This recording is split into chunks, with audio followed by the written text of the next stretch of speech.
মা, কি হয়েছে মা? কি কি হয়েছে? আপনারা জানেন এই মেয়ের আসল পরিচয় কি? কার? মেহরিনের। মেহেরিন লক্ষ্মী একটা মানুষ, ওরে আমি অনেক ভুল বুঝতাম। ধনী গরিব দিয়ে তো আর মানুষ বিচার হয় না মা। ওর আব্বা মাও আসছিল, খুব ভদ্র মানুষ। ওর মা তো আরো লক্ষ্মী মানুষ। আর বেচারি মেহেরিন না বুঝা আমার বেকার স্বামীরে বিয়ে করে ফেলছে। এই তো মা। এই মেয়ে আপনাদেরকে বোকা বানাচ্ছে পরিচয় লুকায়, বুঝছেন? ওকে আপনি জানেন? ও ফাহাদের এক্স গার্লফ্রেন্ড।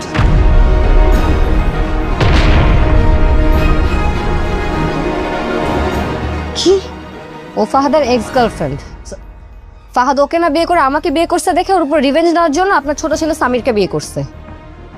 ফাহাদকেও সুখী থাকতে দিবে না, বুঝছেন? সামিরের সাথেও ভালো নাই, সামিরকেও ভালো থাকতে দিবে না। ও সবার লাইফ ধ্বংস করবে। ওদেরটা বুঝলাম, আমার লাইফ কেন ধ্বংস করতেছে? ভাবি, চুপ থাকো তুমি। মা, আমি আপনাকে একটা গয়না গিফট করছি। আপনার কি মনে হয় গয়না আমি চুরি করব, তারপরে আমার রুমে খুঁজেবো? হ্যাঁ, আমিই কাজ করব।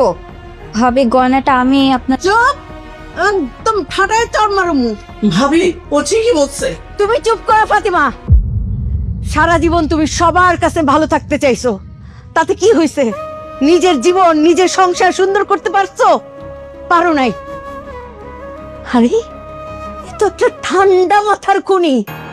হ্যাঁ, সাপ, সাদা সাপ বিয়ে করে ঘরে ঢুকাইছো সামির। আম্মা একতরফা কথা শুনে আপনি একজনকে দোষ দিতে পারেন না। চুপ, একদম চুপ। অসভ্য দুশ্চরিত্র একটা মেয়ে লোক। আরে বড় ভাইয়ের সাথে প্রেম ছিল, সে বিয়ে করে নাই, তাতে কি হয়েছে? তাতে ছোট ভাইরে বিয়ে করতে হবে? হ্যাঁ, বুঝতে পারছি।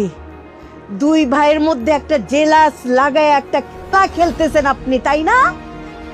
যে জেলাস তৈরি করে এই ঘরে দাও দাও করে আগুন জ্বালাই দিবা, কাউরে সুখে থাকতে দিবা না, না এই প্ল্যান করে আসছো যে ফাহাদ আমারে বিয়ে করে নাই। ঠিক আছে, দাঁড়া, খেল দেখাইতাছি। সেই খেলটা দেখাইতে আসছো না? হ্যাঁ, কিছু বলেন, বলেন আপনি কিছু। বৌমা, বড় বৌমা যা বললো সব সত্যি? তোমার সাথে ফাহাদের কোনো সম্পর্ক ছিল? বলো।